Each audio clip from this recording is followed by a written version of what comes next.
Награды получили и работники социальной сферы. Внимания были удостоены 7 сотрудников. Им вручили почетные грамоты за вклад в развитие региона и добросовестный многолетний труд.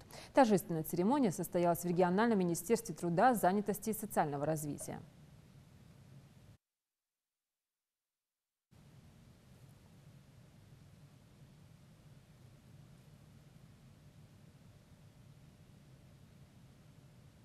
Каждый из вас заслуживает самых теплых слов благодарности.